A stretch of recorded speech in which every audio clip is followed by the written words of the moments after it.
La Voix des Bulles présente le One A Club, le podcast qui aimerait bien être de qualité ER.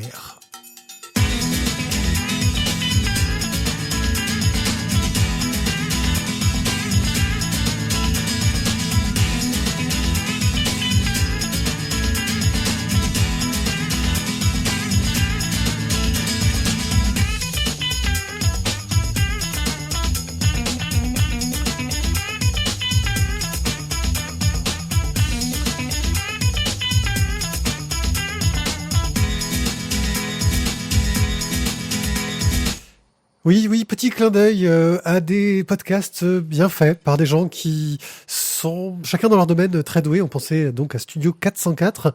D'ailleurs, Fibre, on sait que tu n'y crois pas au Patreon, mais si pour monter notre Patreon, tu veux bien nous aider, on pense que tes compétences nous seront d'une grande aide, car on sait que tu es carré, doué. En plus, là, Outzer vient de sortir, je pense que le nouveau, là, donc je pense que tu as fini un peu de harceler les youtubeurs pour qu'ils parlent de ton truc. Donc voilà, je n'ai pas droit à ta présence de qualité pour améliorer cette émission. Je n'ai droit qu'à Thio, mais je l'aime, c'est mon ami. Bonjour Thio. Bonjour. Et nous allons vous parler de bande dessinée ER. On pourrait faire ça aussi, hein. Oh, ça fait mal, hein. Oui. Bon, en gros, une émission assez classique où nous avons évincé Tizak, parce que de temps en temps, on aime bien dire du mal de lui, et quand il est là, on n'a pas le courage de le faire. Alors de lui-même, il sait que c'est bon pour nous, il décide de temps en temps de ne pas venir pour qu'on puisse un peu tracher sur son dos. Ça, c'est un pote. On peut le dire. C'est vrai, non, c'est vrai. Quel sens du sacrifice. On avait pensé à le faire venir sur Skype parce que ça, on va dire, un peu la dernière émission officielle avant les congés d'été où on va faire des émissions, mais on sait pas comment, en fait, et on sait pas quand, on peut rien vous prévoir. On a peut-être un épisode une splash page un peu spécial avec un invité qu'on va avoir vraiment avec nous si on s'en sort bien et que ça serait cool, et qui saura, comment dire, rendre leur force, leur passion et leur puissance à nos filtres anti-pop. Parce qu'il maîtrise l'anti-pop, cet invité. Ouh la vache. Ouais, non, c'était capillotracté quand même. Ouais, je sais. Auteurs qui nous suivaient, vous avez peut-être compris de quoi je voulais parler. Sinon, enfin, auditeurs qui nous écoutaient. Sinon, tant pis pour vous. Vous aurez la surprise. Et donc, on va commencer par du online. On va vous parler de deux choses dans l'online. On va parler un peu des nouveautés chez les auteurs numériques. Parce qu'il y a eu deux nouveautés qui m'ont semblé plutôt pas mal. On va aussi vous parler de Pepper and Carrot, à qui il arrive quelque chose d'assez étrange. J'avais déjà parlé de cette BD. Et en premier, tu vas parler de quoi? La Meute et Bertrand Kefterian. Parce qu'en fait, tu as pas dit... Kefterian, oui, chez les auteurs numériques. Ouais, c'était pour laisser le suspense. Ah, nos chroniques. Tu teasing comme ça pour...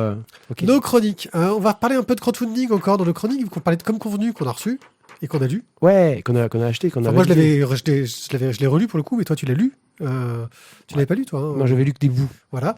On va vous parler de K-Shock, de California Dreaming, de Big Bang Cats numéro 3, du Voyage extraordinaire numéro 4, le début d'un nouveau cycle. Oui. d'Aslak numéro 4, et enfin du tome 3 d'Atlas et Axis. C'est dur de dire. Essayez de dire Aslak 4, Atlas et Axis 3. Aslak 4 et Atlas et Axis tome 3. Ouais, mais dis-le plein de fois vite fait, tu vas voir. Ouais, c'est bon, ça va. C'est chaud, hein. Voilà. Bon, bah, sur ce, on va enchaîner si je trouve le bon bouton et que ma barre ne me gêne pas. Online. Ah, comme ça, tu commences direct. Cette phrase sortie du contexte est assez perturbante. Toi, quand tu fais ton online, ta rubrique, c'est d'un coup, t'as la barre, quoi, ok. Oui, c'est ça. Ben, chez les auteurs numériques, il y a eu deux nouveautés récentes que j'ai trouvées pas mal. Alors, il y a eu des trucs que j'ai trouvé pas terribles, hein, je peux le dire tout de suite. Donc, on va pas en parler. Mais il y a eu deux nouveautés sympathiques. Il y a eu La Meute, que je trouve très sympa. Oui, c'est tu le dis bien.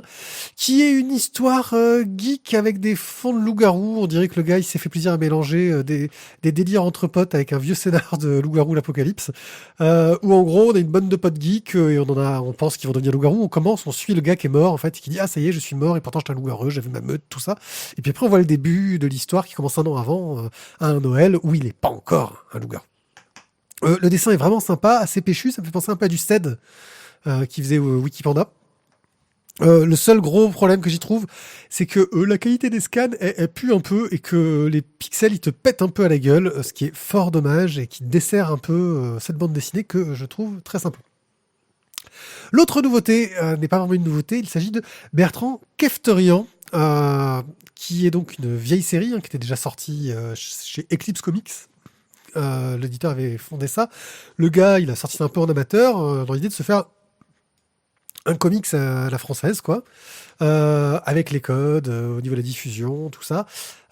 C'est paru sur plein de plateformes numériques. Et là, il profite des auteurs numériques pour l'adapter au format Turbo Média. L'adaptation est plutôt réussie, ça marche plutôt bien. Et on va suivre donc l'histoire de Bertrand Keftorian, qui est une sorte de chasseur d'aliens loser, dans un monde où il y a des aliens, il y a des chasseurs d'aliens, mais qui sont un peu genre télé-réalité. Et bien sûr, il va se retrouver sans doute confronté à une aventure plus forte que ça. J'ai pas réussi à savoir si c'était juste un teaser pour nous pousser à aller acheter la suite de Bertrand Keftorian, qui est disponible sur plein de sites de vente en ligne, donc Comixology, il me semble, ou si la suite allait être publiée. Je suis assez curieux. En tout cas, ce que j'en ai lu, bah, c'est plutôt une réussite dans le genre. Voilà. Toi, tu n'as aucune idée de ce de quoi je te parle, donc on passe à la suite. Non, mais ça me fait penser aux frères Winchester, il y a les Ghostfacers. Ah, les Ghostfacers. Monsieur est un connaisseur. Ouais, voilà. Les Ghostfacers qui sont quand même voilà, des chasseurs un peu de télé-réalité, quoi. Ouais, c'est vrai. Mais losers. Loser. Aussi, tu vois, du coup. Et là, l'événement sur le online, le truc énorme. Alors c'est un événement qui, je pense, ne sera jamais considéré à sa juste valeur. Je pense que c'est un événement pour son auteur, en tout cas. Je vous ai parlé de Pepper and Carrot, une bande dessinée qui est en ligne, qui nous raconte l'histoire d'une petite sorcière qui découvre un peu la magie, le monde, qui fait beaucoup penser à Kiki la petite sorcière de Miyazaki, avec un style graphique très léché, magnifique, et qui est une bande dessinée libre sous licence Creative Commons, CC BY. En gros, ça veut dire que n'importe qui peut reprendre cette bande dessinée et la réutiliser à partir du moment où il crédite l'auteur. Et si il fait des changements sur la BD, etc., il doit bien entendu redistribuer sous cette licence-là, etc. Alors, juste, du coup, c'est-à-dire qu'en fait, tu peux, si par exemple tu prends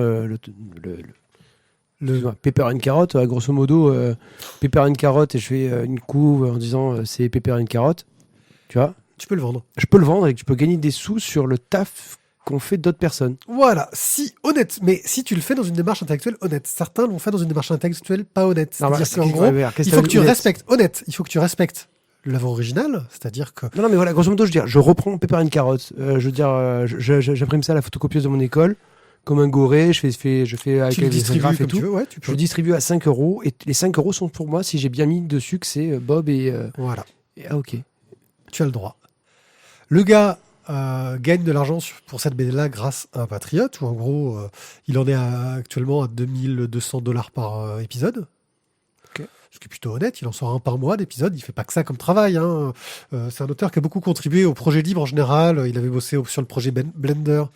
Tu sais, c'est le logiciel d'animation 3D Moi, je libre. voulais un mixeur pour faire Ouais, des non, check en voilà. fait, mais non. C'est voilà, l'animation 3D libre qui a permis de faire quelques films très réussis, mais vraiment très très réussis et très sympas. Il avait bossé sur plusieurs de ces projets-là. Je pense aussi qu'il a l'avantage d'être un peu un développeur, c'est-à-dire que les outils du libre, il les adapte à ses besoins. Donc il a un peu ce talent-là. Mais tout ce qu'il fait, il le offre aux gens. C'est-à-dire quand il va développer un outil dessus, il le propose. Quand il travaille sur des brosses de dessin, tu sais, des brosses spécifiques pour avoir un effet, tout ce que tu veux sous Krita, il le redistribue aux gens qui peuvent les réutiliser. Je sais que toi, tu viens d'avoir une image bizarre dans la tête. Vas-y. J'imagine la personne qui écoute ça qui fait ouais, quand il développe des brosses sous Krita. Et là, tu fais bon. Krita, c'est un logiciel de dessin, on va dire. Non, parce que du coup, là, quelqu'un peut se dire tiens, ils sont en train de parler d'un truc de Star Trek ou quoi. C'est. Ouais. Krita, c'est un logiciel de dessin, on va dire plus à la Manga Studio qu'à la Photoshop, mais dans cette idée-là.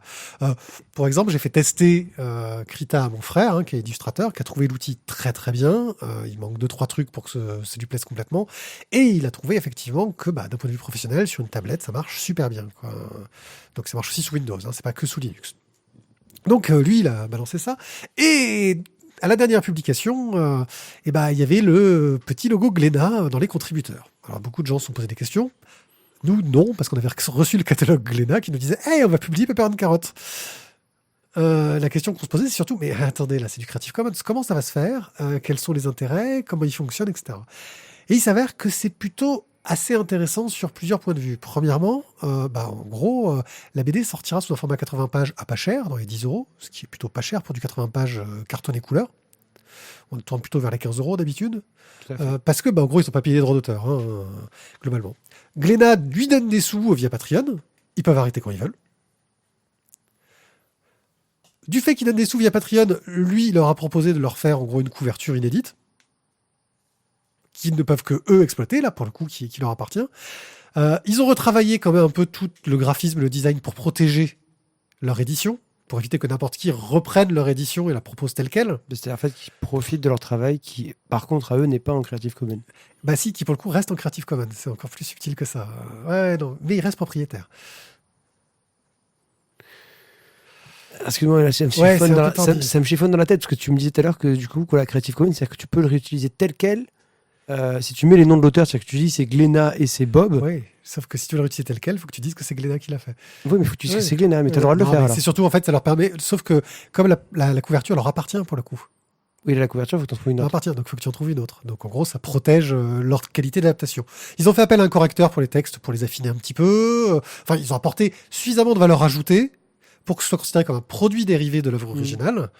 Et en plus, ils ont fait appel au créateur pour avoir son accord sur toutes les étapes. Donc c'est quelque chose de très très propre derrière.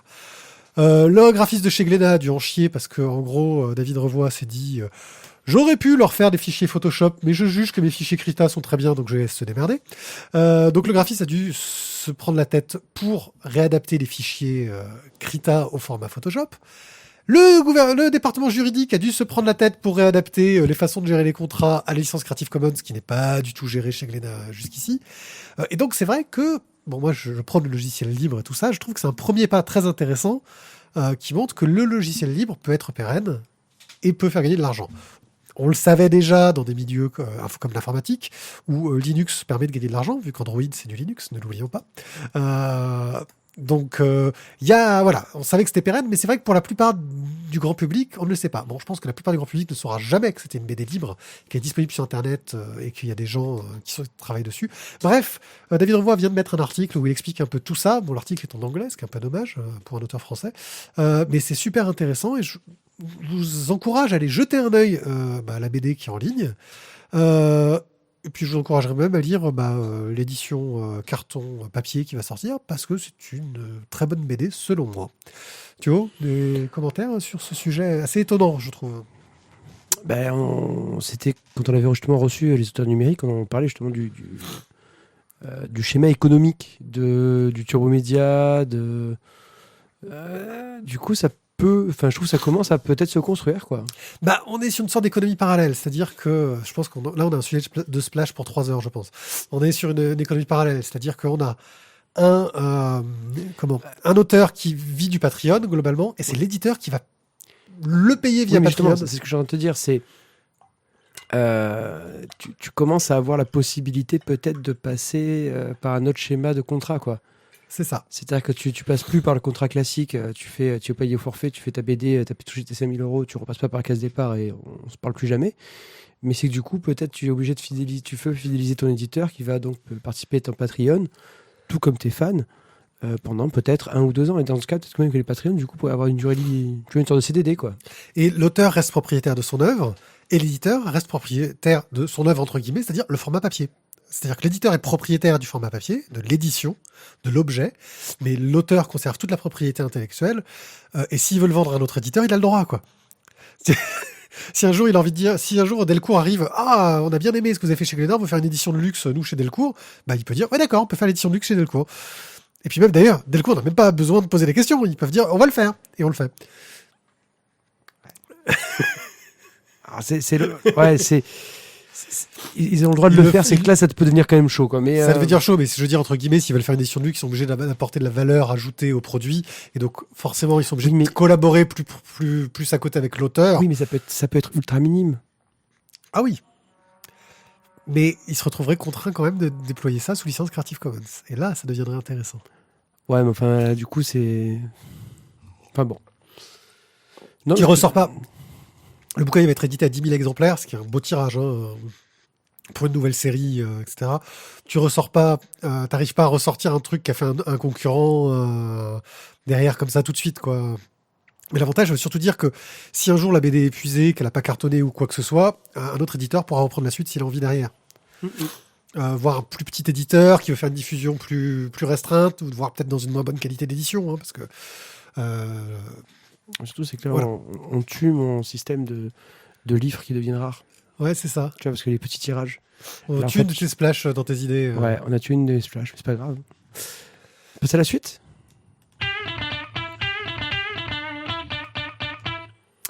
Et on va donc vous parler de comme convenu de Laurel.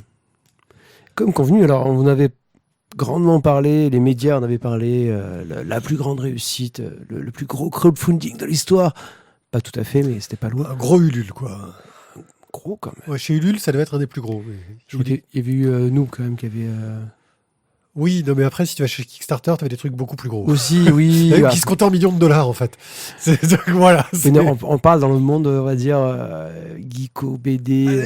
Une BD. Si, c'est... Comment ça s'appelle? Moi, je te parle pas des toilettes de l'espace ou un truc dans le style aussi. C'était pas les toilettes de l'espace, non, c'est une BD qui est très bien, qui est passée aux millions de Ou au dollars. rasoir en lame de diamant, quoi. Voilà, donc très très très bonne, oui. Donc une BD Ou le très ressort sympa de que je toilette suis, pour que les licornes elles fassent caca arc-en-ciel. c'est Order of the Stick, la BD en question, qui a cartonné. Donc là, on est sur Comme Convenu, qui est un gros succès à la française, on va dire. Voilà. Un gros succès. Alors, donc, je vais faire un petit peu le pitch. Donc, Laurel est dessinatrice donc, de la bande dessinée Cerise. Et elle est partie donc, avec son mari de l'autre côté de l'Atlantique, dans la baie de San Francisco. Grand titre de Scott McKenzie. On vous en parlera juste après. Ouais, pas mal. Pas mal. Tu nous prépares. Non, mais la transition, faut pas la faire pendant le truc, faut la faire à la fin. Ah, T'as foiré la transition. En même temps, c'est pas juste après. Bon. Et donc, ils sont partis à San Francisco pour ouvrir donc, une start-up avec donc Laurel, donc son mari, Adrien, et alors, le CEO ou le CTO, CEO, Geoffrey et Luc, le mec Chief du... Executive Officer. Et Luc, le mec du marketing. Donc voilà, c'est les 4 fondateurs qui ont chacun des parts dans la boîte. Et en fait, on va suivre donc leur déménagement à San Francisco, à tout ce qui va leur arriver comme merde, comme déconvenus, comme trucs qui fonctionnent pas, le fait qu'ils soient en coloc avec des mecs qui travaillent sur les mêmes jeux qu'eux, parce que ils ont pas les moyens d'être logés tout seuls. Enfin bon, plein de bordilloutes. Ouais, c'est bien résumé. On suit un peu toutes les difficultés de la boîte qui essaie de se lancer et qui a du mal. Et aussi, on suit le quotidien d'une famille. D'une entreprise, oui, d'une famille, mais d'une entreprise où forcément, au bout d'un moment, même si les idées de départ sont bien, au bout d'un moment, les égos de chacun font que ça part en cacahuète. Il faut bien choisir au départ. Mais alors, du coup, c'est vrai que moi, j'ai trouvé ça... Bon, déjà, on va peut-être parler du bouquin lui-même. Oui, parce gros pavé. On a payé la qualité, on va le dire. C'est un beau pavé. C'est un très beau pavé. Un très beau tirage. Très beau tirage, vraiment. Les goodies sont pas gigantesques en nombre, mais ils sont très jolis. Moi, j'ai eu les petits autocollants, les stickers. Les stickers et les petites cartes postales. Oui, cartes postales, tout ça. Très joli. En plus, c'était pour une fois. Et ça par contre, et notez l'idée, les gars. Les stickers qui sont rangés dans une petite pochette dans la doublure de la couverture, ça c'est top parce que ça évite en fait de les faire tomber à chaque fois que tu prends le bouquin et ça évite ensuite quand tu lis le bouquin aussi d'être obligé de les coller quelque part sur l'étagère parce que sinon tu vas les paumer. Quand il racontait un peu ses aventures, tu te dis qu'elle a trouvé un imprimeur assez de qualité aussi. Ouais, non, mais en fait, je pense que beaucoup se plaignaient justement au niveau du Kickstarter qu'il avait proposé peu de bonus. Mais quand je vois la qualité de l'impression, de la façon dont il fait le bouquin, avec le beau tirage, avec les trucs dorés, c'est en gros, si vous voyez un peu le format shampoing, c'est du shampoing de luxe. C'est le Head and Shoulders de la BD. Okay. Voilà. C'était pas mal même. C'était pas mal. Alors, voilà, vraiment un beau bouquin. Alors après, donc, toi tu connaissais déjà le blog de Laurel. Ouais. Donc du coup, t'as pas été surpris par l'histoire. Moi, je t'avoue un peu plus. J'ai un peu découvert le truc et je me disais, mais... Alors, j'ai lu ça ce matin en à peu près, je dirais, un bon 3/4 d'heure, 1 heure. Ah, tu l'as quand même... parce que c'est un pavé. Hein. Ouais, mais mon fils était en train de jouer avec les Transformers. Ah oui, d'accord, j'avais du temps. Et franchement, plus j'avançais et plus je me disais, mais putain, mais rebellez-vous, quoi. Et en fait, à la fin, ça commence un peu à bouger, mais merde, j'étais là, je me suis dit, mais putain, il réalise, en fait, elle te dit dans le truc qu'il y a plein de choses qui se passent qui sont pas cool et tout. Parce qu'elle a écrit avec le recul aussi. C'est vrai. Quand elle était dans la situation où elle était, elle avait peut-être pas le recul qu'elle a maintenant au moment où elle a écrit, sachant qu'apparemment c'est une vieille histoire. Faut savoir qu'au début, d'ailleurs, sur le blog, là, les noms sont changés. Les noms de la société, des jeux sur lesquels ils bossent, des associés sont changés. À l'origine, au tout début de ce qu'elle publiait donc sur son blog, c'était les vrais noms. je pense que la démarche n'est pas mauvaise en soi d'avoir changé ça pour prendre un peu de recul vis-à-vis de cette histoire et se permettre aussi de romancer un peu plus pour rendre peut-être l'histoire un peu plus un peu plus fluide. Mais voilà, vous pouvez trouver la plupart des jeux dont il parle si vous cherchez un petit peu, ils existent. Bon, après, voilà, les personnages, je trouve, sont géniaux. Moi, j'ai découvert en fait tout ce que à la fois tout ce dont tu as besoin pour faire un jeu sous iOS et le peu dont tu as besoin pour faire un jeu sous iOS, quoi. Parce que finalement, à un moment donné, ils font un jeu à 4 et voilà, il y a un graphiste, un scénariste qui fait le code et après, tu as les développeurs qui... Ouais, tu vas avoir un sound designer aussi. Voilà, enfin bon, c'est grand monde, quoi. C'est à 4, ils arrivent à faire un truc, quoi. En théorie, une équipe, j'ai envie de dire, minimale, si tu fais des compétences un peu variées, ça va être un sound designer, un graphiste et un codeur. Et allez, on va dire peut-être en plus quelqu'un qui va plus s'occuper du gameplay, du côté un peu plus vraiment...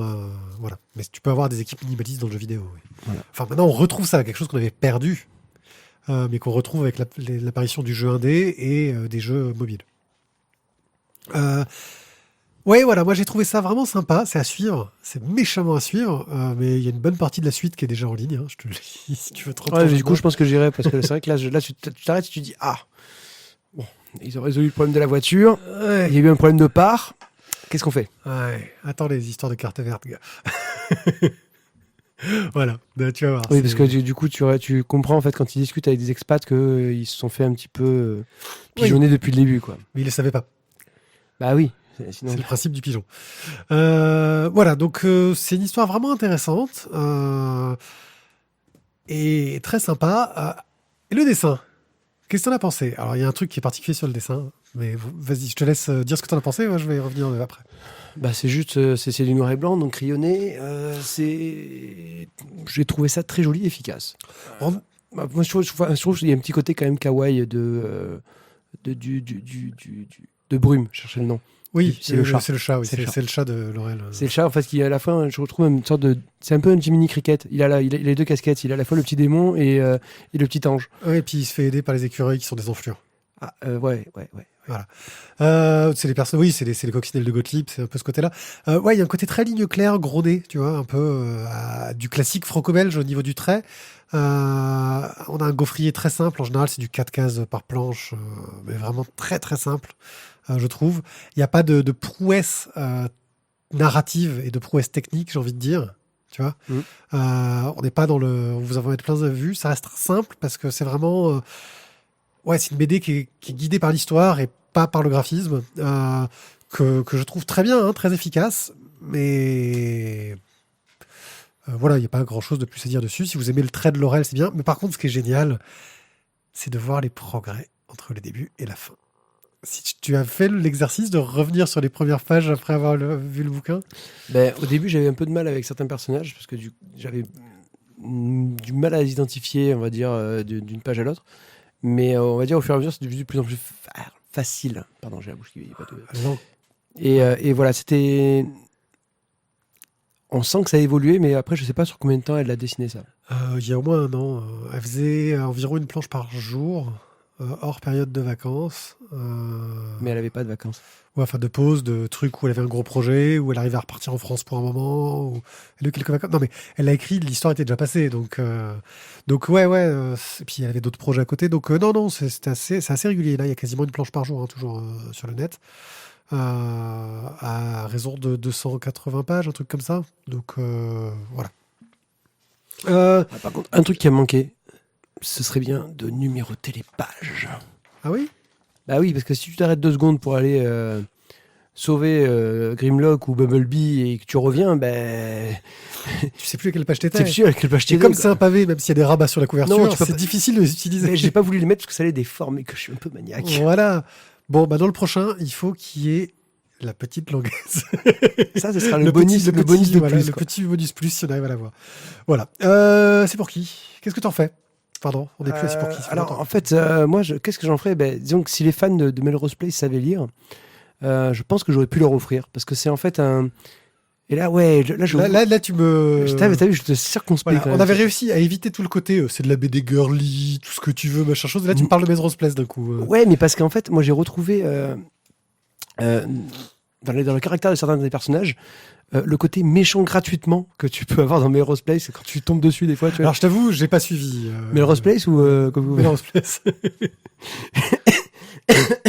Et du coup, parce qu'en fait, voilà, j'étais exactement comme quand tu vois, mon ex regardait Melrose Place, que je disais, mais putain, mais qu'il lui met une tête, comme ça, c'est fini, quoi. Il fermera sa gueule, le gros con. Et là, en fait, t'as envie de lui dire, mais putain, mais pète-lui la gueule à Geoffrey, quoi. Il la fermera au moins. Et voilà, ils le font pas. Et donc, je me suis retrouvé à pester exactement comme quand je regardais Melrose Place d'un air distrait. Et je me suis dit que ce serait pour eux. Si je savais lire seulement, ça c'est pas sûr. Moi, je dis que ça va offrir à un fondateur de start-up. Parce que il apprendrait plein de choses, il aurait plein de conseils fort sympathiques pour l'aider à avancer et à éviter certaines erreurs. Puis surtout, en fait, c'est pas facile de trouver des gens de confiance avec qui monter un projet. Ouais. C'est vraiment pas facile. K-Shock. K-Shock est une bande dessinée, format, on va dire, un peu comics, on va dire, hein, couverture souple, qui nous raconte l'histoire d'une expat. Encore ? Ouais, encore. Une expat en Corée, cette fois-ci, qui va croiser une des soirées où elle en peut plus, un jeune un peu rebelle, etc., et va rentrer un peu dans la vie de sa famille, pendant qu'on va suivre en parallèle la vie de ce jeune rebelle qui fait du rap, et qui va se retrouver à rentrer dans une maison de prod de K-pop. Et là, on découvre tout un univers autour de la K-pop, toute une culture autour de tout ça, tout un fonctionnement, mais qui nous fait halluciner. Si vous avez halluciné quand vous avez regardé Popstar à l'époque, dites-vous que Popstar, c'est que dalle. C'est tout petit, c'est minable. C'est 5% de la puissance des émissions de création de boys band, etc., qu'il y a en Corée. Parce que oui, en Corée, ils ont des émissions où ils créent des boys bands et c'est totalement assumé. Et c'est totalement géré. Et ils font des boys bands et ils ont des écuries. Ils chopent des jeunes tout mômes, ils leur apprennent à danser et à chanter. Et ensuite, ils font des concours entre eux pour savoir lequel va rentrer dans un boys band, sachant qu'il y en a qui ne le feront jamais. Ils prennent tout en charge. Ce qui fait qu'en plus, ils peuvent les payer une misère parce qu'ils prennent tout en charge. Enfin, on découvre tout un univers là-dedans, avec une sorte de chassé-croisé entre Alice et comment il s'appelle Jeon, je sais plus quoi. Comment il s'appelle le héros, j'ai oublié. Je sais plus. Bon, enfin, et le héros qui se croisent très peu en fait, qui ont des liens par rapport à la famille, parce qu'elle finit par donner un coup de main dans la guest house où travaille la mère du héros. Et on se dit peut-être qu'ils vont mieux se croiser, ça va avancer, etc. Et la fin laisse un peu sur sa fin ce propos-là, on va dire. Mais à côté de ça, j'ai découvert un univers auquel je m'attendais pas du tout. Franchement, j'avoue, voilà, c'est partie de service de presse que je suis pas sûr d'avoir demandé, en fait. Ça arrive. La couverture, ouais, j'ai un boys band dessus, quoi. Tu fais, oh là là, t'as l'impression, ouais, t'as Alliage, quoi, sur la couverture. Ouais. Et en fait, non, c'est vachement mieux que ce à quoi je m'attendais. J'étais un peu piégé, en fait. Et je pense que beaucoup de personnes peuvent être piégées par cette couverture, par le sujet, où on se dit qu'on va suivre, on va suivre l'histoire qui montre comment un groupe de K-pop, voilà, et tu te dis, ça va, j'ai vu Popstar à l'époque, j'ai pas besoin de voir ça. Non, c'est beaucoup plus intéressant que ça. Thio. Alors, c'est plus intéressant, pourquoi ? Parce qu'en fait, on voit les rouages qui sont derrière. On voit toute la préparation, tout le côté communication et gestion de la com qui je trouve, voilà, est génial. Des fois, quand tu dis, tu vois, comment ça s'appelle, les campagnes politiques, des fois, tu as envie d'être derrière pour savoir qu'est-ce qu'ils se disent, comment est-ce qu'ils préparent le truc, comment est-ce qu'ils réagissent aux événements. C'est un peu ce que tu as aussi dans K-Shock, c'est... Tiens, on a notre gars qui est parti voir sa mère. Qu'est-ce qu'on peut faire justement pour retourner sur nos pas ? Parce qu'il y a toutes les télés qui sont allées le voir et que du coup, il n'a pas respecté de telles règles. Et que lui, il nous le faut, c'est le petit rebelle. Voilà. Il mettra un peu de piment dans le truc, mais il faut qu'il soit rebelle, mais pas trop, parce que sinon, ça va pas plaire au public. Donc voilà, j'ai trouvé ça. Non, c'était clairement une bonne surprise. Alors, je dis pas que c'est la BD de l'année, clairement, non. Mais j'ai passé un très bon moment et j'ai vraiment découvert un truc que je ne connaissais absolument pas. Alors déjà, juste pour le côté découverte, c'était intéressant. Après, graphiquement, c'est pas non plus un truc... c'est pas exceptionnel. C'est un noir et blanc niveau de gris, sympathique, un peu plat, qui manque un peu de dynamisme parfois, je trouve. Voilà. Mais qui fait le taf, quoi. Ouais, qui est pas non plus. Enfin, il fait le taf. C'est pas le truc au top. Je trouve que c'est moyen plus. Oui. Voilà, c'est pas non plus transcendant, quoi. Mais par contre, moi, je trouve au niveau scénario, ça m'a bien emballé, quoi. Et comme tu vois, comme je te disais la dernière fois, on en parlait, je te disais, j'ai presque envie de te dire que putain, j'ai envie d'avoir un tome 2. Oui, avoir un tome 2 ou d'écouter de la K-pop. Non, Non, faut pas pousser. Voilà.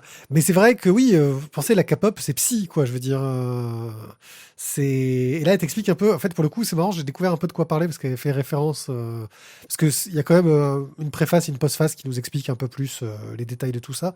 Tu te rends compte que Psy raconte quelque chose de pas totalement débile dans ce truc, qui se moque de toute une frange de la population coréenne. Enfin, c'est vraiment très, très, très intéressant. Et tu en fais quoi?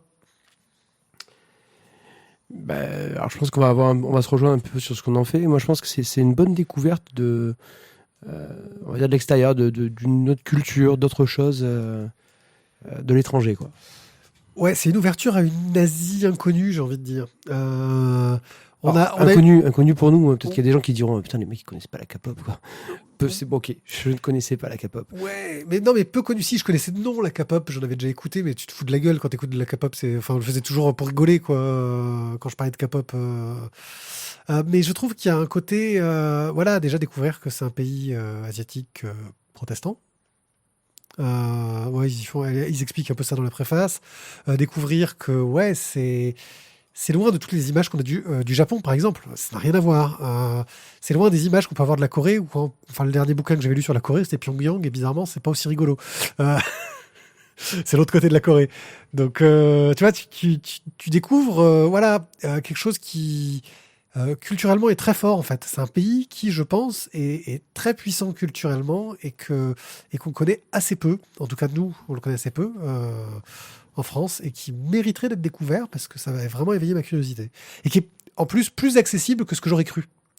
Tu sais, tout de suite, quand tu penses Asie, tu te dis des trucs un peu compliqués, du confucianisme, du machin chose. Enfin, la culture japonaise, par exemple, est très difficile à appréhender. On la connaît un peu parce qu'on a lu beaucoup de mangas et qu'on a été bercé un peu par les dessins animés et la philosophie asiatique. Tu connais une trame générale. Quelques aspects. Voilà, mais c'est vrai que là, la culture coréenne a l'air beaucoup plus abordable, telle qu'elle était montrée dans cette BD, en tout cas. Voilà. Donc, je crois qu'on a fait le tour. On a fait le tour. Tizak, une petite chanson, s'il te plaît. California Dreaming. Ouais, c'est moins bien que Tizak, quand même. Je sais, je chante pas bien comme lui. Et donc, on va vous parler de California Dreaming de Pénélope Bagieux. All the leaves are brown, and the sky is grey, and the sky is grey. Et c'est justement les secondes voix qui sont super importantes sur cette chanson. Voilà. Alors, en fait, on va suivre dans cette histoire, donc la vie, enfin une partie de la vie, parce qu'on n'a pas l'après, mais de Cass Elliot, qui va être donc la chanteuse, une des chanteuses de The Mamas and the Papas, qui sera ensuite Mama Cass aussi, mais bon, là c'est autre chose.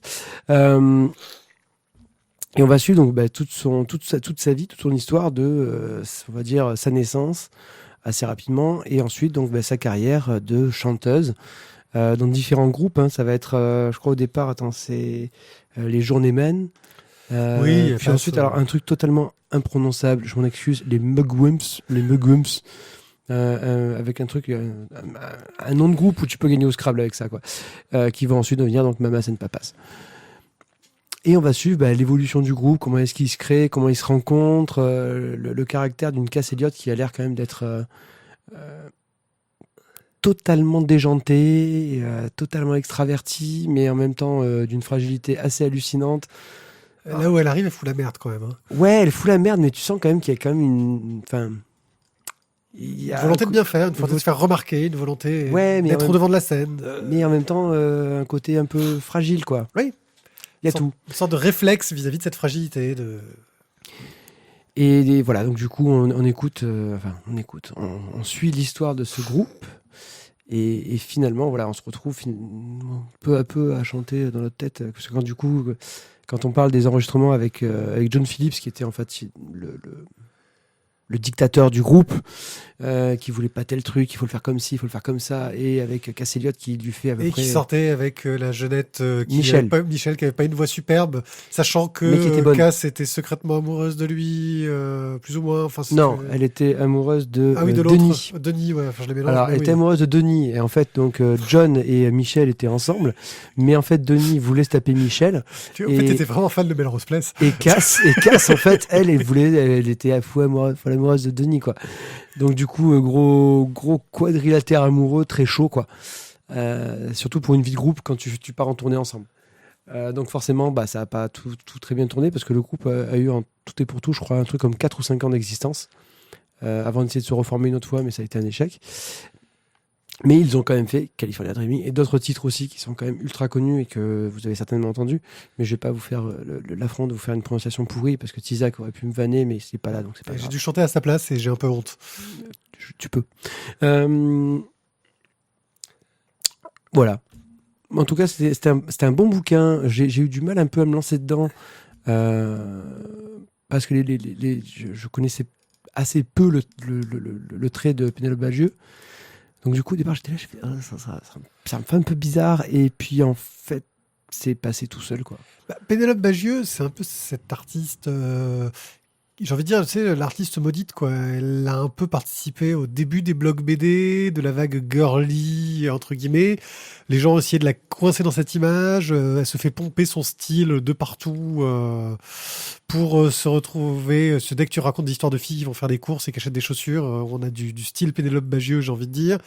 Elle s'est retrouvée un peu coincée dans cette image-là et je trouve que ces derniers temps, elle arrive plutôt à en sortir.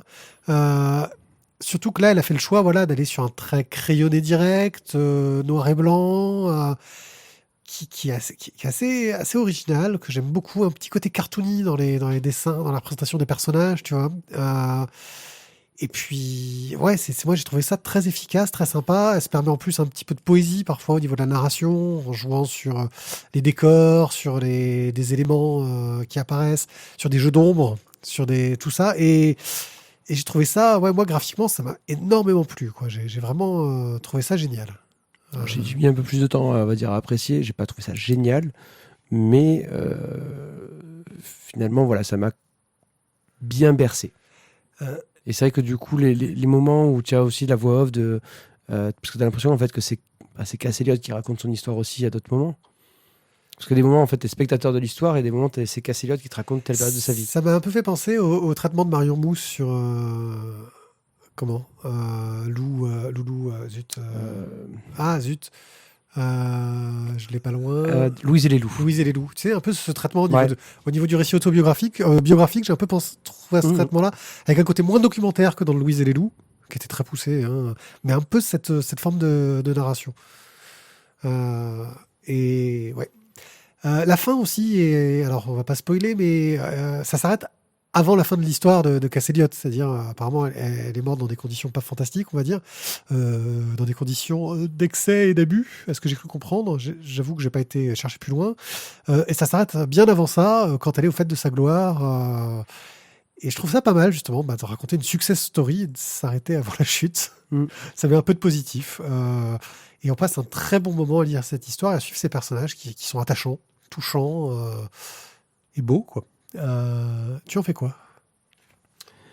Je dirais ça pour moi c'est un petit peu le truc vers lequel je serais pas allé au départ, mais j'en ferais quoi en fait? Je trouve que c'est les albums à écouter en musique parce que ils sont ancrés. T'as la playlist à la fin. Oui, t'as la play. Oui, ça par contre ça c'est une super idée, quoi. Parce que ça c'est cool. Faudrait la mettre au début, mais il faudrait avoir le CD avec. Ah ouais.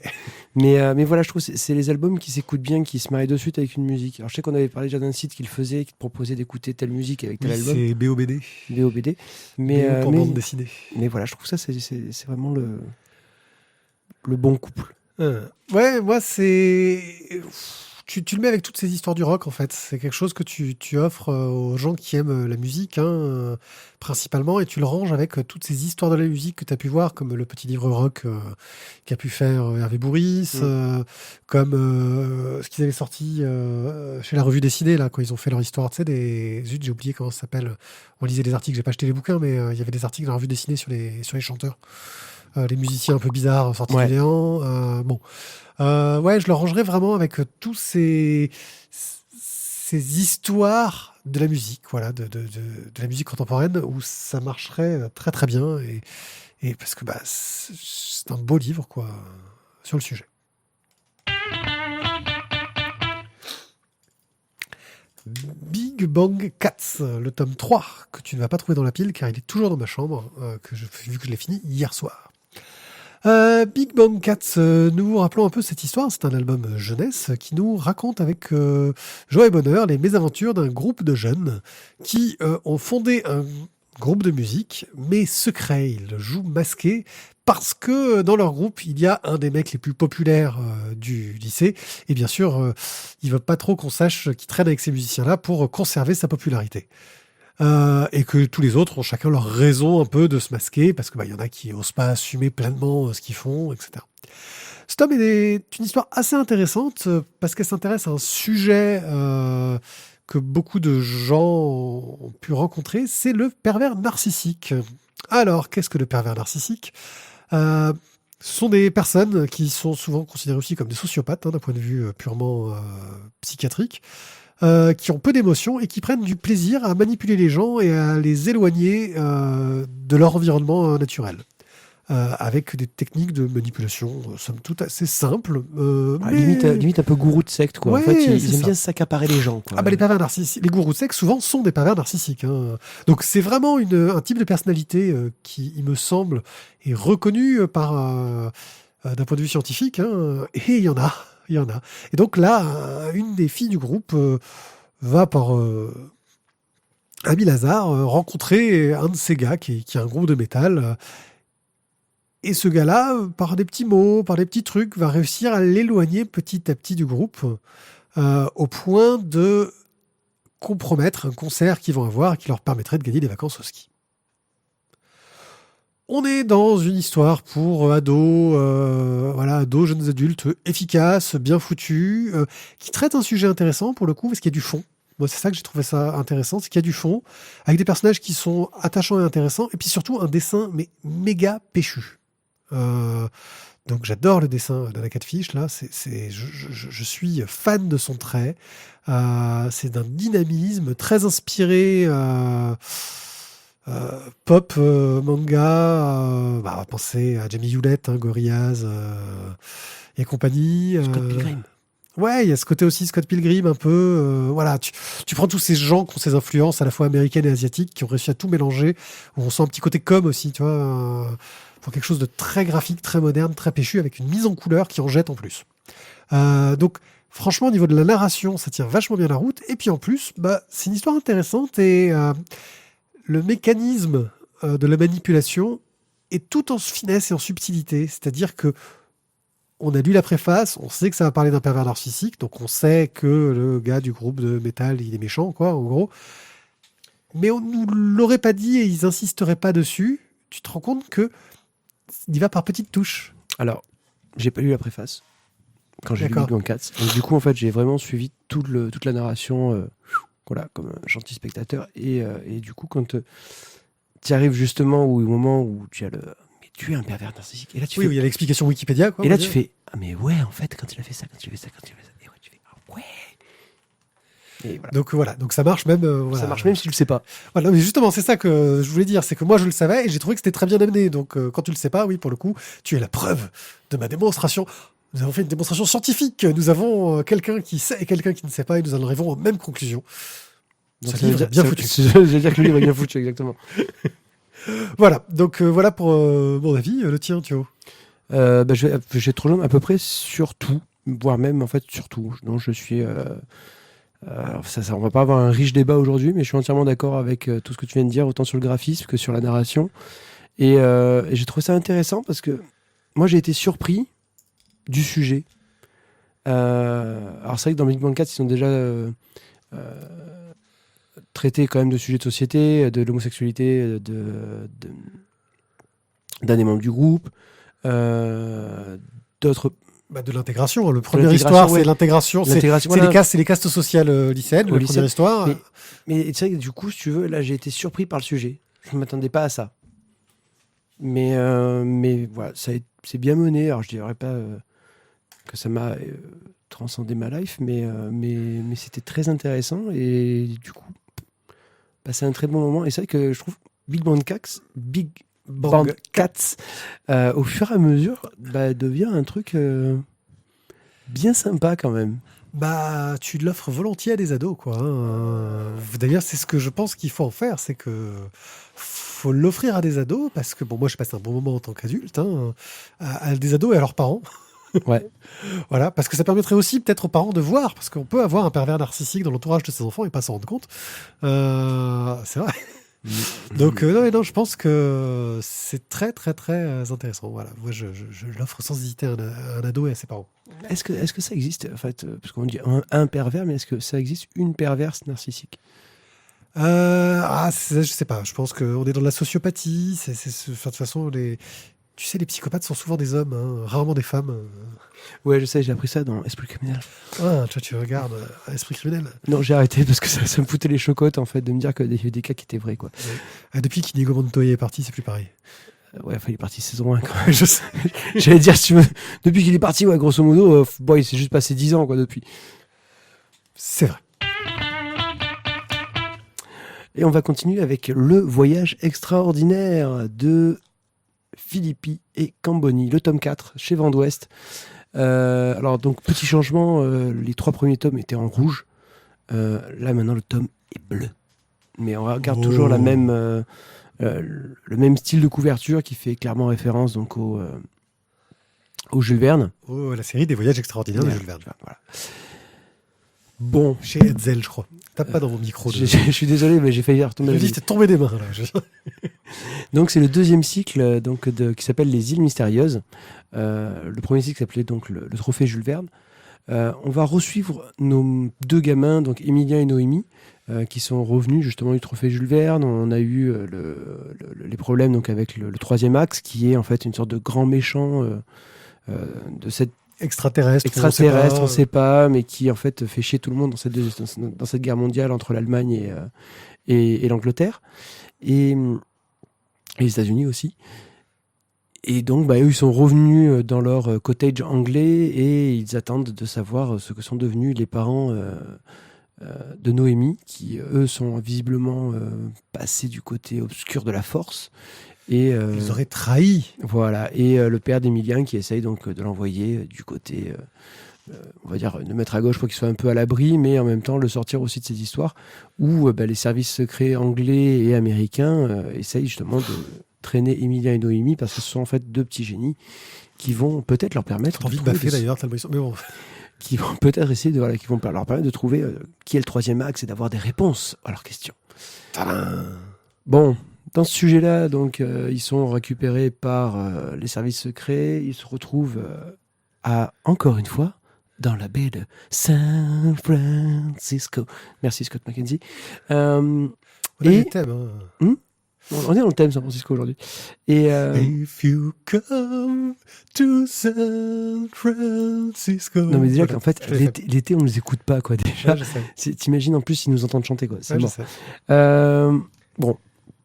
Ils vont se retrouver à San Francisco, Alcatraz a un peu changé, on va rencontrer des personnalités historiques. On peut dire le nom de la principale. Al Capone. Voilà, sans spoiler, je veux dire. Voilà, et donc bon après on va avoir de nouvelles aventures, on va dire, pour Emilia et Noémie.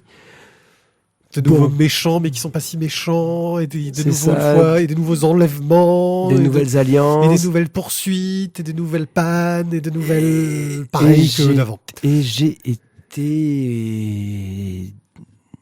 mince, je vais devoir le dire, j'ai été déçu. Je m'étais vraiment enthousiasmé sur les 3 premiers tomes où je m'étais régalé à repartir dans ce côté un peu épique, dynamique des histoires de Jules Verne où j'avais vraiment l'impression que tu côtoyais le fantastique. Il était à chaque coin de rue, quoi. Et là, ça a pas pris, quoi. Ça a pas pris. Est-ce que ça a pas pris parce que il y a ce côté personnage historique qui, pour moi, du coup, plaque immédiatement un effet de ça peut pas être vrai. Oui, enfin, on s'en doutait quand même. Il y a Non, des sortes mais de mécas qui. Bon, oui. Non, mais entre guillemets, il y a un imaginaire que tu peux te créer, et puis en fait, des fois, tu as une faute de... Ouais, tu crois t'as l'impression qu'il a Tu- brisé un peu les règles que tu avais admises Tu jusqu'ici, quoi. prends un élément, tu le mets dedans, et en fait, ça te brise en fait l'imaginaire totalement, parce que tu sais que là, on est vraiment totalement dans l'imaginaire. Il a brisé ta suspension de crédulité. Bah, exactement. Je crois que c'était de ça. Et là, du coup, merde, je me suis dit, merde, ça me plaît moins, quoi. Je suis déçu. Je m'attendais à mieux.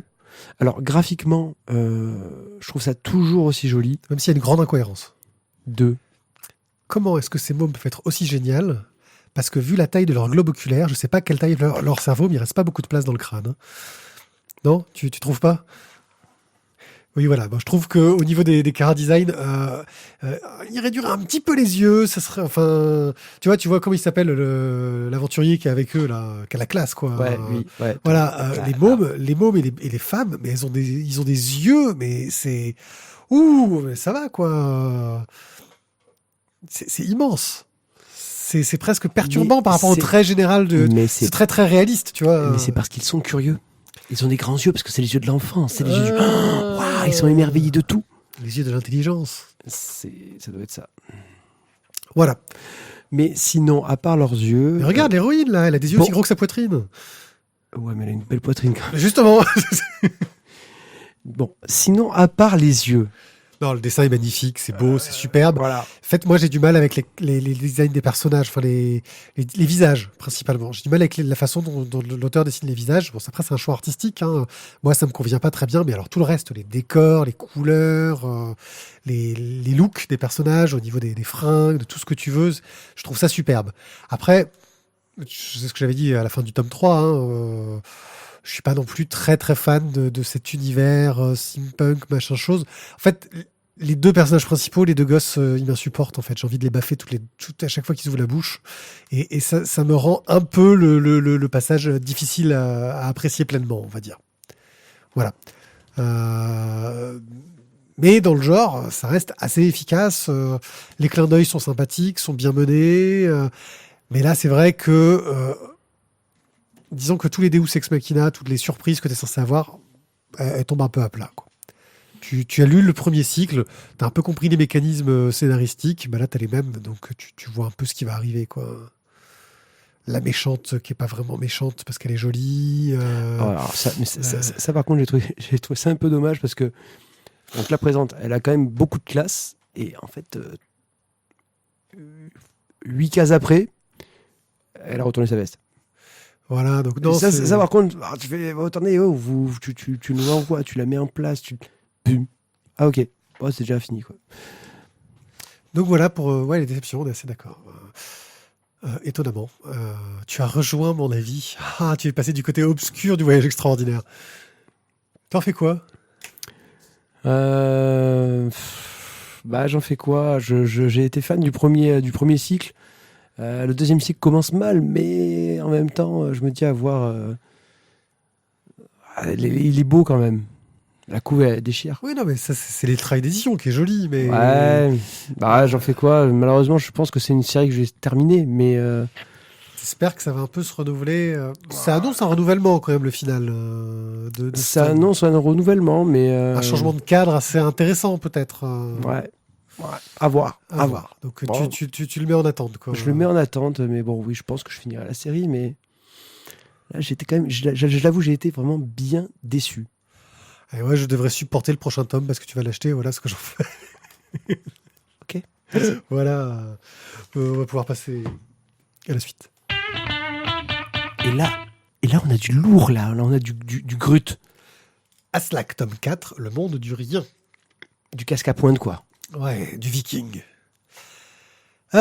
Aslak, pour vous rappeler un peu les mésaventures, parce que ça fait longtemps que nous en avons parlé, nous raconte l'histoire de frères qui ont été obligés de quitter leur village viking parce que leur père était skald, donc c'était un des conteurs, et que le chef de leur tribu, comme il le gonflait, a buté et coupé la tête du gars, et a dit aux deux gosses, bon, vous partez, et si dans 1 an, vous n'êtes pas revenus avec une histoire un peu nouvelle et un peu intéressante, je bute votre mère. Les gars sont partis et sont un peu rentrés en concurrence, en fait, les deux frangins. L'un d'entre eux a rejoint une bande de gens super efficaces et un autre a rejoint les losers de service sur l'Aslak, un dracard un petit peu pourri. Mené par une jeune femme, alors je cherche les noms des personnages, mais avec mon antipop, c'est pas évident. Brynhild, donc, qui est la femme à fort caractère qui dirige l'Aslak. Et donc on part dans une aventure pleine de dureté, parce que ça commence quand même par un tranchage de tête, mais aussi d'humour, parce qu'on a des personnages attachants, de suspense, de surprise, parce que le plus jeune frère s'est incrusté sur le bateau et essaye de les suivre, et il est souvent plus sage que l'opportuniste et le niais, parce que c'est un peu comme ça, je pense qu'on peut résumer les deux frangins. Ouais, l'opportuniste et le naïf, voilà, c'est ça. Le truc, c'est que en essayant de trouver le livre des histoires, qui est un livre mythique qui contient toutes les histoires, ils l'ont trouvé dans les tomes précédents, mais ils sont tombés au bord du monde, tout en bas du monde. Et là, ils essayent de trouver une sortie, sachant qu'ils se rapprochent dangereusement du monde de Elle, la déesse de la mort, qu'ils craignent de rencontrer. Et ils essayent de retrouver un des personnages qui est le seul qui pourrait les guider vers l'extérieur parce qu'il sait jouer de la trompette ou je sais plus quoi. Voilà. Donc on se retrouve avec une quête assez classique, une aventure assez tranquille, mais bourrée de bonnes idées. Les personnages, vu qu'ils sont dans le monde des morts, commencent à tous mourir petit à petit, à rejoindre les colonnes de morts qui se dirigent, chaque colonne ayant sa spécificité. On a la colonne des décapités, on a oui, non, c'est carrément des décapités, des morts de froid, voilà. Et ils essaient de retrouver les personnages et ils vont retrouver, tiens, dans la colonne des décapités, vous vous doutez de qui ils vont rencontrer. Je spoil pas, mais vous pouvez deviner. Bref, et les personnages qui vont essayer de rester en vie. Et pour cela, ils n'ont qu'une façon de le faire, c'est de se souvenir et de se raconter leur passé. Et c'est là qu'en plus d'être fun, intéressant et drôle, cette bande dessinée gagne vraiment en valeur parce que c'est une histoire sur les histoires. On a quand même l'histoire de conteurs qui vont vivre une aventure, donc quelque chose qu'ils auront à raconter plus tard, pour trouver un livre qui contient des histoires, et qui se retrouvent dans un endroit où le seul moyen qu'ils ont de survivre, c'est d'écouter les histoires des autres, et de se rappeler des leurs. Et j'ai trouvé ça, d'un point de vue de la construction, super sympa, super fun, parce que ça nous permet de faire un peu l'origin story que tu peux avoir souvent dans les trucs, sur les personnages. Par exemple, il y a un des vikings qui, lui, a une peur bleue du sang. Ce qui est un peu ballot quand t'es un viking. Il t'explique pourquoi. Les autres commencent à raconter aussi leurs origines. Et puis là, on commence à revoir un peu ce qui se passe du côté du village avec la mère. Qui est toujours la prisonnière du chef viking. Voilà. Voilà, donc j'ai passé vraiment un très bon moment dans cette bande dessinée qui est vraiment bien menée et qui en plus a un dessin, mais que je trouve d'une efficacité. On est dans du standard franco-belge, avec un trait. Bon, je l'avais déjà dit, ça me fait penser à du Uderzo, époque Tanguy et la Verdure, tu vois. Pas dans le gros nez, dans quelque chose de plus subtil, plus fin. Mais avec en plus une mise en page moderne, de l'action. Enfin, je trouve ça mais magnifiquement fait dans le genre. Et avec un scénario qui tient vraiment la route et qui est cool, quoi. Tio. Alors, quelle platitude que cette émission, parce qu'en fait, encore une fois, je vais te donner raison. Ça a mis du temps à arriver, ce tome 4 de Aslak. On a eu même du coup un doute sur le fait qu'on avait lu le tome précédent. En tout cas pour moi, mais finalement, oui, je l'avais bien lu. Mais c'était dur de tout se rappeler parce que c'est une histoire qui est quand même assez complexe. Mais une fois il y a résumé au début. Mais une fois que tu t'es remis dedans, clairement, tu prends vraiment, je trouve, un très très grand plaisir à lire le tome entier, quoi. Ce qui est complexe, c'est qu'il y a beaucoup de personnages en fait. Et qu'il faut se rappeler en fait de qui est avec qui. Surtout en plus qu'à des moments, en plus, ils travaillent ensemble. Alors après, ça devient plus compliqué, mais c'est vraiment un très bon bouquin de fantasy, une bonne bande dessinée, comme je dirais, j'avais pas eu le plaisir à le lire. ouais, peut-être depuis Landfest, quoi. Ouais, c'est un peu ce que j'osais pas le dire, tu vois, mais oui, je pense que j'ai pas pris de plaisir à lire de l'heroic fantasy, autant de plaisir à lire de l'heroic fantasy, un peu débridé, un peu fun, sans être, ouais, c'est dans cette ambiance. Disons que c'est moins humoristique que Landfest. C'est plus subtil dans l'humour que l'Enfeust, on va dire. Ouais, c'est moins grave, ouais, ça va, c'est peut-être moins gras. Mais voilà, mais l'histoire est vraiment, enfin, tout tient la route, quoi. C'est génial. Moi, je me suis vraiment régalé. Graphiquement, un vrai plaisir, quoi, à regarder tous les détails qu'on a dans les décors, dans les personnages, parce que voilà, même sur les tenues des personnages, sur les habits, il y a plein de choses qui sont mises dessus. Vraiment, voilà, une bonne bande dessinée, quoi. Et alors, il y a 6 tomes de prévus, hein. Je pensais que ça s'arrêterait au 4. Je sais pas pourquoi je m'étais mis dans la tête que ça finirait au 4. Il y en a encore 2. Bah, voilà, j'attends maintenant. Parce Ouais, que c'est ça. c'est un peu long, justement. Ça me rappelle aussi la difficulté de ces cycles d'Heroic Fantasy à la française. Il faut attendre les suites quand même. Et des fois, ça met quand même plus. Mais là, ils ont bien résumé au début. Et ça, c'est bien. Franchement, c'est une bonne idée. Voilà. T'en fais quoi?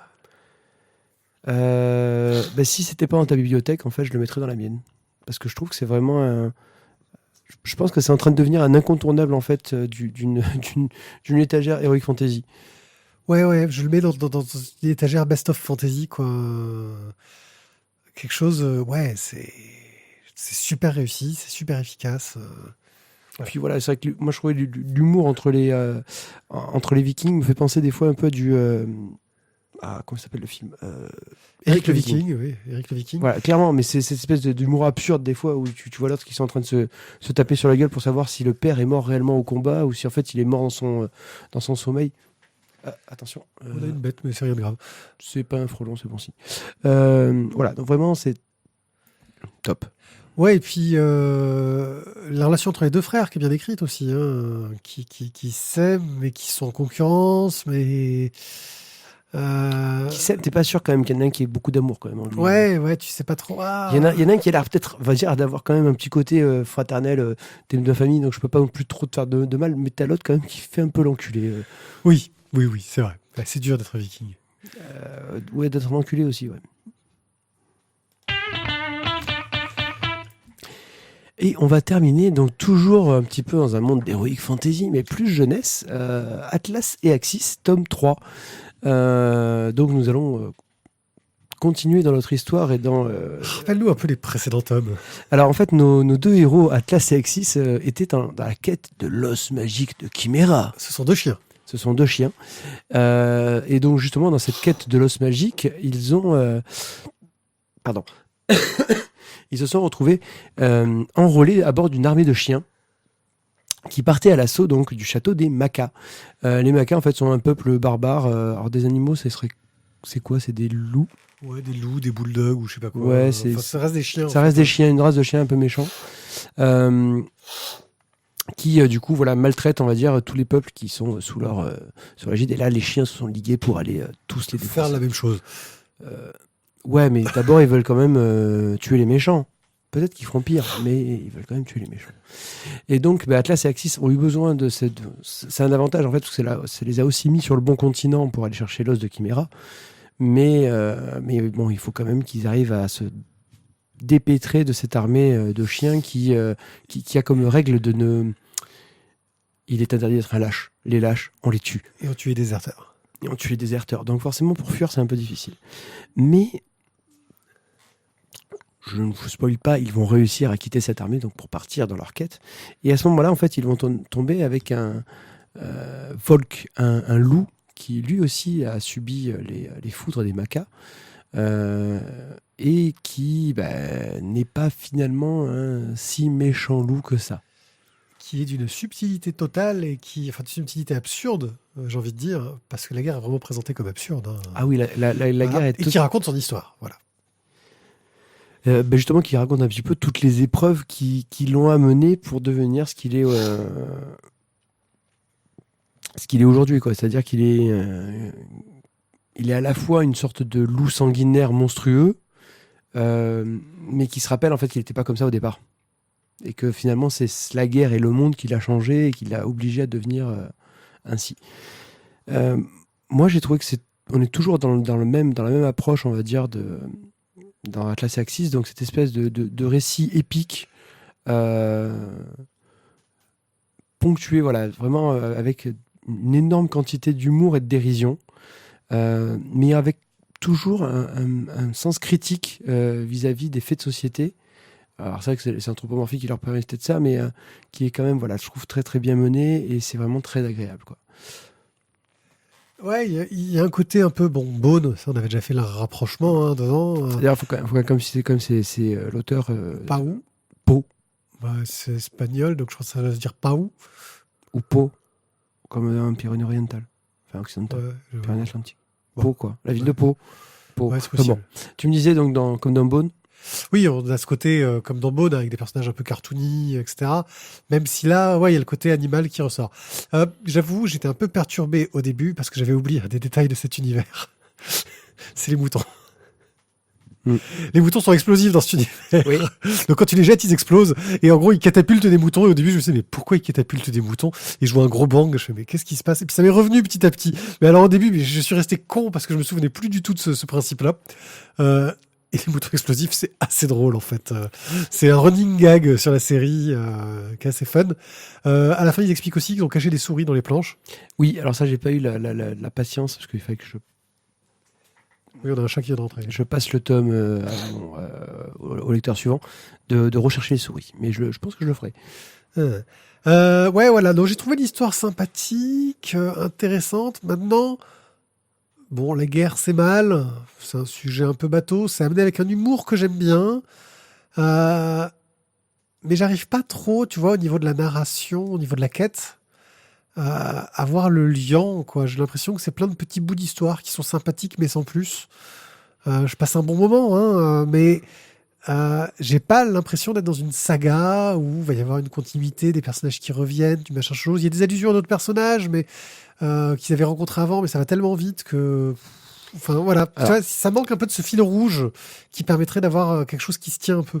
alors, le rythme est très dynamique, mais je pense que ce qui te manque en fait entre guillemets, dans le fil rouge, c'est qu'on avait lu le tome 1 et le tome 2 quasiment à la suite. Et il y a Perpète.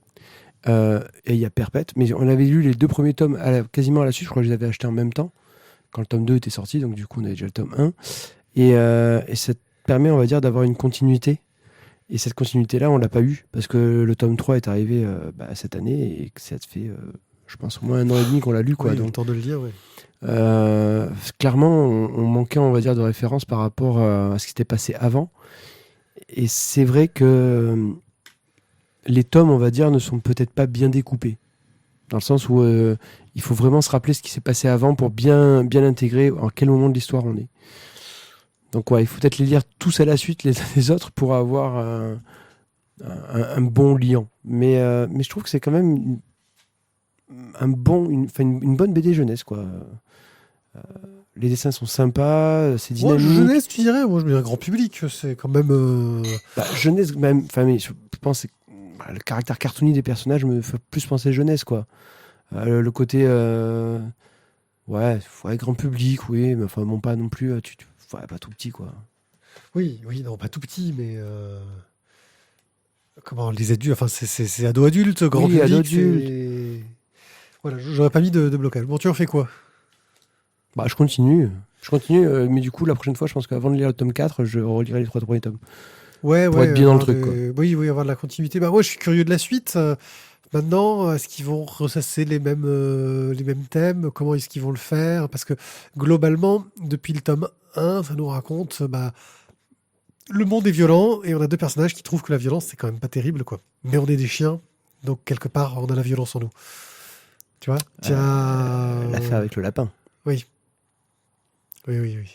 le passage du lapin dans le tome 3 est quand même Oui, assez réussi. Je sais pas si, justement, peut-être que s'il continue vers là pour montrer d'autres points de vue, ça peut être intéressant.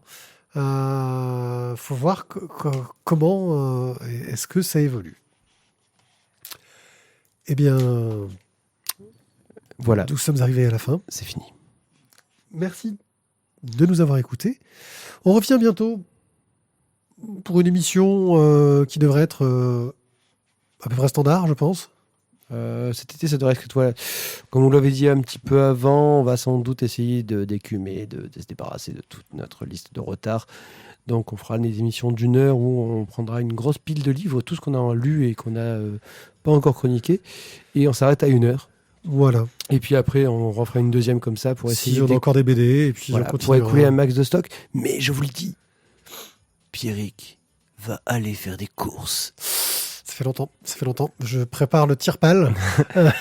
Le transpalette directement. Une remorque. C'est pour ça qu'en fait, il y va avec sa fille pour avoir des mains qui vont l'aider. Oui, et puis surtout pour porter un peu moins. Parce que j'aurai ma fille sans doute à porter à un moment ou à un autre. C'est une technique, tu vois. La technique, c'est ça. Je me limite grâce à ma fille. Enfin voilà, donc n'hésitez pas à nous laisser des commentaires, à passer sur Facebook, sur La Voix des Bulles, aller sur lavoixdesbulles.fr pour nous dire ce que vous avez pensé de cette émission, à nous proposer aussi des bandes dessinées. On aime bien de temps en temps avoir des propositions. Surtout que, bon, j'aurais déjà fait les courses quand cette émission passera. Ouais, mais n'hésitez pas pour la rentrée, si vous avez vraiment découvert un truc sympa et que vous avez envie de nous en faire... part, vous faites un petit commentaire. Ou, un petit truc bon à côté duquel on est passé. Voilà. Oui, on a encore une belle pile de BD à vous faire. On va se limiter un peu sur les splash, je pense, pour l'été. On va essayer d'écrire et de tourner quelques des BD et des glaçons, parce que ça nous amuse. Bref, on a encore un programme très chargé pour nos vacances. J'espère que vous aurez aussi un programme aussi chargé. Vous prendrez beaucoup de plaisir à lire des bandes dessinées, à apprécier peut-être les BD qu'on vous a fait découvrir peut-être des BD que vous avez découverts sans nous, car vous aussi, vous avez vos propres goûts. Et voilà. Sur ce, je vous dis à très bientôt. Un très bon été. Ciao! Ciao, à bientôt. J'ai réussi à lancer le générique tellement tôt qu'il est fini avant que j'ai fini de parler. Ah, mais t'as trop parlé, en fait. Ouais. C'est terrible, tu ne pas t'arrêter. Merci, mais n'hésitez pas, surtout. Envoyez-moi un texto. Passez-moi votre 06, on va se boire un café, quoi. C'est bon.